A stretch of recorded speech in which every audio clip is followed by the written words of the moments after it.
ગબ્બર ઠાકોરે ફરી એક વખત મોટો ઘટસ્ફોટ કર્યો. ઠાકોર સમાજના બંધારણ મુદ્દે ચાલી રહેલા વિવાદ વચ્ચે ગબ્બર ઠાકોરે વિડીયો શેર કરીને અનેક મોટા દાવા કર્યા.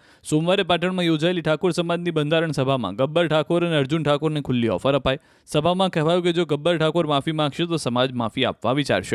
તો આ તરફ નાત બહાર મુકાયા બાદ ગબ્બર ઠાકોર ઢીલા પડ્યા હોય તેમ લાગી રહ્યું છે. તેમણે વિડીયો જાહેર કરીને સમાજની માફી માંગવાની પણ તૈયારી બતાવી. સાથે જ ગબ્બર ઠાકોરે સમાજને વિનંતી કરી કે જ્ઞાનીબહેન અલ્પેશ ઠાકોર ભેગા થઈને પહેલા નક્કી કરે, કારણ કે જ્ઞાનીબહેન અલ્પેશભાઈ ડીજેને લઈને જ સ્પષ્ટ નથી. ઉપરાંત ગબ્બર ઠાકોરે વધુ એક ઘટસ્ફોટ કરતા કહ્યું કે 5 જણાએ મારા વિરુદ્ધ મોટું કાવતરું ઘડ્યું છે. એક દિલથી મારા વિચાર પ્રમાણે રજૂઆત છે કે ડીજેમાં 5-6 હજાર ખર્ચો થતો હોય તો 15,000 રૂપિયા લંકાવાળા પણ લેતા હોય છે. એના વિશે કોઈક વિચારો. આપણે નિયમો એના માટે કરેલા છે, બંધારણ એના માટે કરેલું છે કે ખર્ચા ઓછા કરવા માટે. તો ડીજે કરતા ખર્ચો પણ એના પણ અંદર વધી જાય છે.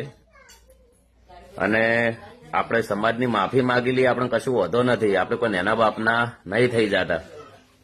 એક બીજું પણ દંડ થાય તો જે ઘર ધણી છે, જેના ઘેર લગ્ન હતા એ વ્યક્તિ થાય, નાત બાર જાય અને એ વ્યક્તિને નાત બાર મૂકવો જોઈએ. કદાચ એ વ્યક્તિ દંડ ના હાલે